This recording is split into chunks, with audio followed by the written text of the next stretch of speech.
So yes, again module 4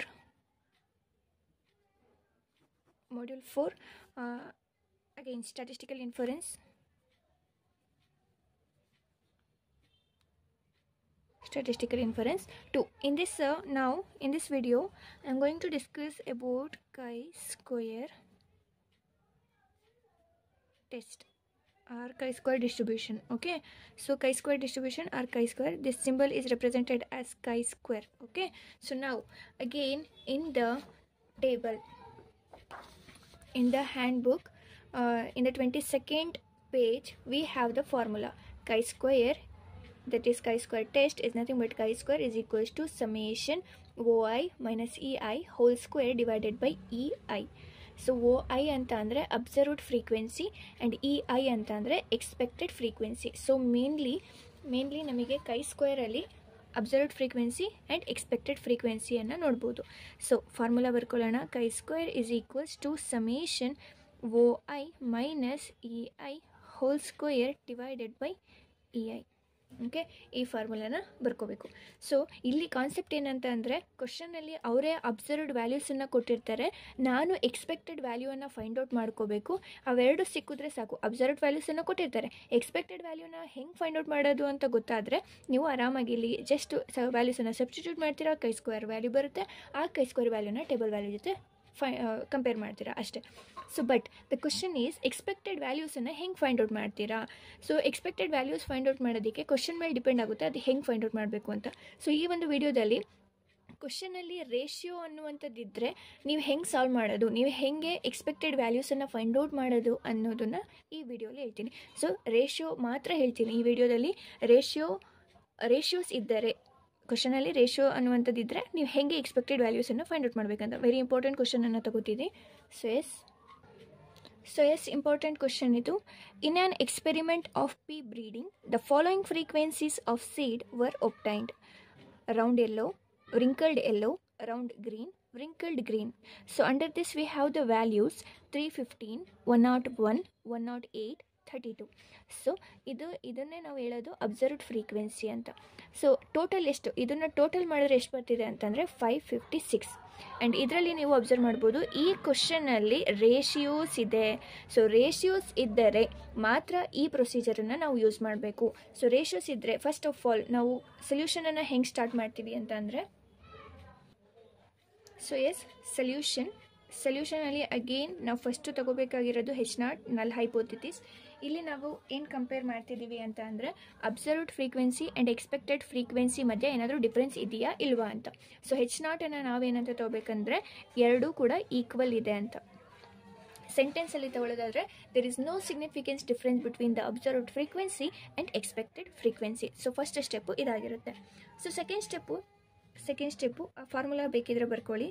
chi-square is equals to sum of OI minus EI whole square divided by EI. Okay, ಇಲ್ಲಿ ಕೊಟ್ಟಿರೋದೆಲ್ಲ observed frequency. ನಾನೀಗ expected frequency 1 by 1 find out ಮಾಡಬೇಕು. So ratio ಏನು ಕೊಟ್ಟಿದ್ದಾರೆ, 9:3:3:1. So 1 by 1 ರೇಷಿಯೋನ ತಗೋಬೇಕು. ಎಷ್ಟು first ratio ಏನು ಕೊಟ್ಟಿದ್ದಾರೆ, let us consider this as first one. 9 ಕೊಟ್ಟಿದ್ದಾರೆ, ಡಿವೈಡೆಡ್ ಬೈ ಈ ರೇಷಿಯೋಸ್ ಇದೆಯಲ್ಲ ಅದನ್ನು ಆ್ಯಡ್ ಮಾಡಬೇಕು. 9 + 3 + 3 + 1 ಎಷ್ಟಾಗುತ್ತೆ, 16. ರೈಟ್, ಫಸ್ಟ್ ರೇಷಿಯೋ ತಗೊಂಡೆ, ಡಿವೈಡೆಡ್ ಬೈ ಇದನ್ನು ಫುಲ್ ಎಲ್ಲ ರೇಷಿಯೋಸನ್ನು ಆ್ಯಡ್ ಮಾಡಿದ್ರೆ ಎಷ್ಟು ಬರುತ್ತೆ ಅದನ್ನು ಬರ್ಕೊಂಡೆ, ಇಂಟು ಇಲ್ಲಿ ಟೋಟಲ್ ಏನು ಬಂದಿರುತ್ತೋ ಅದು. ಇನ್ ಕೇಸ್ ಅವ್ರು ಕೊಟ್ಟಿಲ್ಲ ಅಂತ ಅಂದರೂ ನೀವು ಇದನ್ನು ಟೋಟಲ್ ಮಾಡ್ಕೊಳ್ಳಿ, ಆವಾಗ ನಿಮಗೆ ಒಂದು ಟೋಟಲ್ ಸಿಗುತ್ತೆ. ಇದನ್ನು ಮಲ್ಟಿಪ್ಲೈ ಮಾಡಬೇಕು, 556. ಸೊ ಇದನ್ನು ಸಾಲ್ವ್ ಮಾಡಿದ್ರೆ ನಿಮಗೆ ಒಂದು ವ್ಯಾಲ್ಯೂ ಬರುತ್ತೆ. ಸೊ 312. ಓಕೆ, 312 ಪಾಯಿಂಟ್ ಸಮಥಿಂಗ್ ಬರುತ್ತೆ. Okay, 312 point I think it is 75. Yes, 312.75. So second ರೇಷಿಯೋನ ಕನ್ಸಿಡರ್ ಮಾಡ್ಕೊತೀರಾ, 3 ಅಂತ ಇದೆ. So again the same procedure, 3 by full total ಮಾಡ್ತಿದ್ರೆ ಎಷ್ಟು ಬರುತ್ತೆ, 16 ಇಂಟು ಟೋಟಲ್ ಎಷ್ಟಿದೆ 556. ಅಗೇನ್ ನಿಮಗೆ ಒಂದು ವ್ಯಾಲ್ಯೂ ಬರುತ್ತೆ, that is 104.25. Okay, next third ratio ಏನಿದೆ, ಅಗೇನ್ 3 ಇದೆ. ಸೊ ಅದನ್ನು ಬರ್ಕೋತೀರಾ, 3 by 16 into 556. So answer is again 104.25. Right, yes. Next fourth ratio ಏನಿದೆ, fourth ratio is 1. 1 divided by 16 into 556 is equals to ಏನು ಬರುತ್ತೆ ಈಗ 34.75. ಇದನ್ನೇ ನಾವು ಎಕ್ಸ್ಪೆಕ್ಟೆಡ್ ಫ್ರೀಕ್ವೆನ್ಸಿ ಅಂತ ಹೇಳ್ತೀವಿ. ಇದು ಅಬ್ಸರ್ವ್ಡ್ ವ್ಯಾಲ್ಯೂ ಫಸ್ಟ್ ಒನ್ನು, ಇದಕ್ಕೆ ಕರೆಸ್ಪಾಂಡಿಂಗ್ ಆಗಿ ಫಸ್ಟ್ ಒಂದು ಬಂದಿದೆಯಲ್ಲ ಅದೇ ಎಕ್ಸ್ಪೆಕ್ಟೆಡ್ ಫ್ರೀಕ್ವೆನ್ಸಿ. ನೆಕ್ಸ್ಟ್ ಇದಕ್ಕೆ ಕರೆಸ್ಪಾಂಡಿಂಗ್ ಆಗಿ ಸೆಕೆಂಡ್ ಫ್ರೀಕ್ವೆನ್ಸಿ. ನೆಕ್ಸ್ಟ್ ಇದಕ್ಕೆ this one. Okay, this is the expected frequency. Easy ಇದೆ. ಸೊ ಈಗ ಮೇನ್ ಕಂಡೀಷನ್ ಏನು ಅಂತಂದರೆ, ಇದನ್ನೆಲ್ಲ ಅಬ್ಸರ್ವ್ಡ್ ಫ್ರೀಕ್ವೆನ್ಸಿನ ಆ್ಯಡ್ ಮಾಡಿದಾಗ ಟೋಟಲ್ ಏನು ಬಂದಿರುತ್ತೋ ಎಕ್ಸ್ಪೆಕ್ಟೆಡ್ ವ್ಯಾಲ್ಯೂಸನ್ನು ಆ್ಯಡ್ ಮಾಡಿದಾಗಲೂ 556 ಬರಬೇಕು.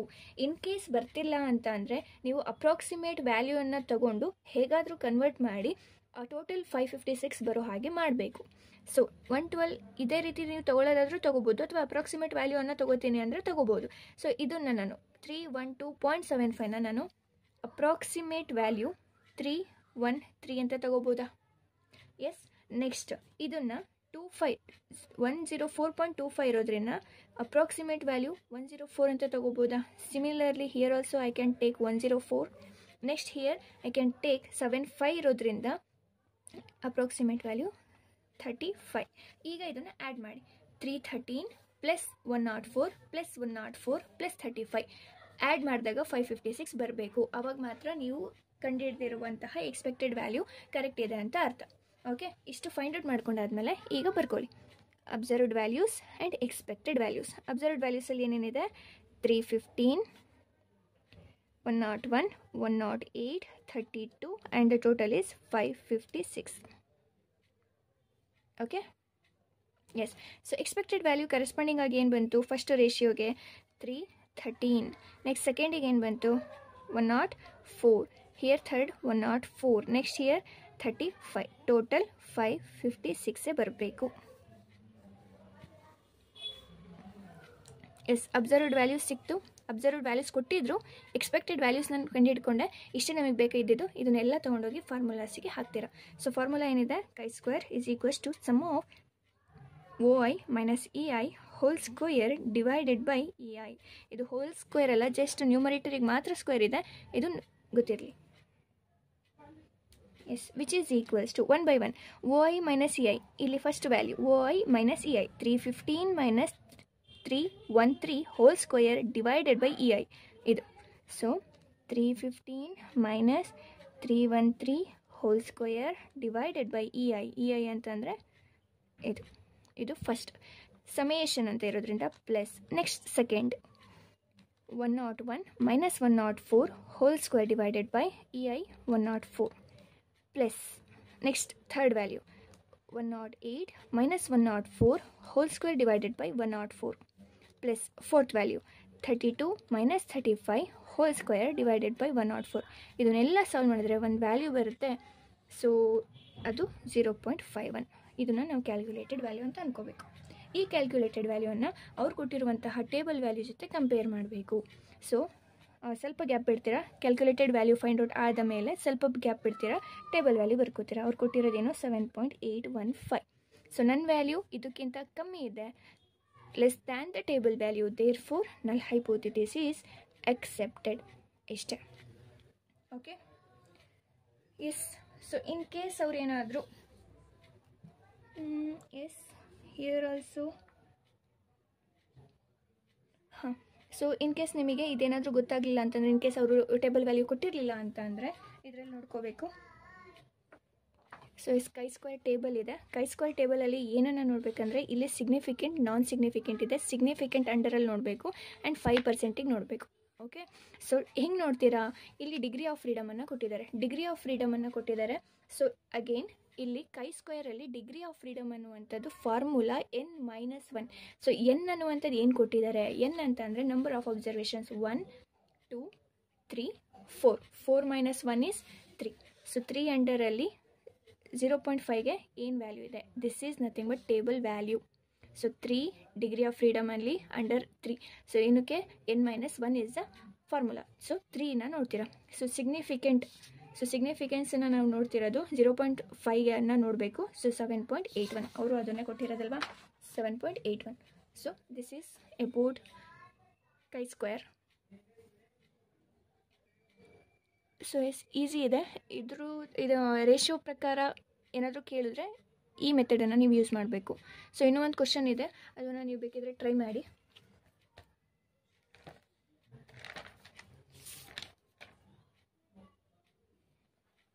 ಎಸ್, ಈ question.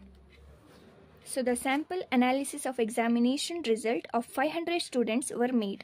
It was found that 220 students has failed, 170 had secured third class, 90 had secured second class, 20 had secured first class.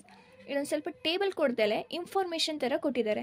So ಇದನ್ನು ನೀವು ಹೆಂಗೆ ಬರ್ಕೋತೀರಾ ಅಂತಂದರೆ, ಇಲ್ಲಿ ಟೋಟಲ್ 500 ಸ್ಟೂಡೆಂಟ್ಸ್ ಇದ್ದಾರಂತ ಅಂತೆ. ಸೊ ಏನು ಕೊಟ್ಟಿದ್ದಾರೆ ಇಲ್ಲಿ, ಟೋಟಲ್ 500 ಕೊಟ್ಟಿದ್ದಾರೆ. ಅದಾದಮೇಲೆ ಡಿವೈಡ್ ಮಾಡಿದ್ದಾರೆ ನಂಬರ್ಸನ್ನ. 200 ಸ್ಟೂಡೆಂಟ್ಸ್, ಫಸ್ಟು OI ಅಂತ ಬರ್ಕೊಂಡು 200 ಬರ್ಕೋತೀರಾ. Next again 170, next 90, next 20. So ಹೇಗಿರುತ್ತಿದ್ದು? ಸೊ ಈ ಕ್ವಶನಿಗೆ ಹೇಗೆ ಬರ್ಕೋಬೋದು ಅಂತ ಅಂದರೆ, 220 ಅಬ್ಸರ್ವ್ಡ್ ವ್ಯಾಲ್ಯೂಸ್ ಇದು, 220, ನೆಕ್ಸ್ಟ್ 170, 90, 20. ಟೋಟಲ್ ಎಷ್ಟು ಬರ್ತಿದೆ? 500 ಸ್ಟೂಡೆಂಟ್ಸ್ ಇದ್ದಾರೆ. ಅಬ್ಸರ್ವ್ಡ್ ವ್ಯಾಲ್ಯೂಸ್ ಕೊಟ್ಟಿದ್ದಾರೆ. ಎಕ್ಸ್ಪೆಕ್ಟೆಡ್ ವ್ಯಾಲ್ಯೂಸನ್ನು ನೀವು ಫೈಂಡ್ ಔಟ್ ಮಾಡಬೇಕು. ಸೊ ರೇಷಿಯೋ ಏನು ಕೊಟ್ಟಿದ್ದಾರೆ ಅಂತಂದರೆ 4:3:7:1 ಕೊಟ್ಟಿದ್ದಾರೆ. 1/1 ಇದನ್ನು ತೊಗೊತೀರಾ, 4 ತೊಗೋತೀರಾ, ಡಿವೈಡೆಡ್ ಬೈ ಇದು ಆ್ಯಡ್ ಮಾಡಿದ್ರೆ ಎಷ್ಟು ಬರುತ್ತೆ? ದಟ್ ಈಸ್ 15 ಇಂಟು ಇಲ್ಲಿ ಟೋಟಲ್ ಎಷ್ಟು ಕೊಟ್ಟಿದ್ದಾರೆ? That is 500. ಸೊ ಏನೋ ಒಂದು ಆನ್ಸರ್ ಬರುತ್ತೆ, that is 133. Okay, main condition ಏನಂದರೆ ಎಕ್ಸ್ಪೆಕ್ಟೆಡ್ ವ್ಯಾಲ್ಯೂಸನ್ನು ನೀವು ಕಂಡಿಡ್ದಾದ್ಮೇಲೆ ಟೋಟಲ್ 500 ಬರಬೇಕು. ಟೋಟಲ್ 500 ಬರಲಿಲ್ಲ ಅಂತಂದರೆ ಅಪ್ರಾಕ್ಸಿಮೇಟ್ ವ್ಯಾಲ್ಯೂ ಏನು ಬೇಕಾದರೂ ತೊಗೋಬೋದು. ಸೊ ಇನ್ ಕೇಸ್ 33 ಇದೆ, ಈಗ ವ್ಯಾಲ್ಯೂಸ್ ಏನು ಬಂದಿದೆ ಅಂತಂದರೆ 133. ನೆಕ್ಸ್ಟ್ 3/15 ಇಂಟು 500 ಇಸ್ 100 ಸಮಥಿಂಗ್ ಬರ್ತಿದೆ. ನೆಕ್ಸ್ಟ್ 7/15 ಇಂಟು 500 233 ಬರ್ತಿದೆ. Next 1/15 into 500 is equals to 33 ಬರ್ತಾ ಇದೆ. ಇದನ್ನು ನೀವು ಆ್ಯಡ್ ಮಾಡಿದ್ರೆ 499 ಬರ್ತಾ ಇದೆ.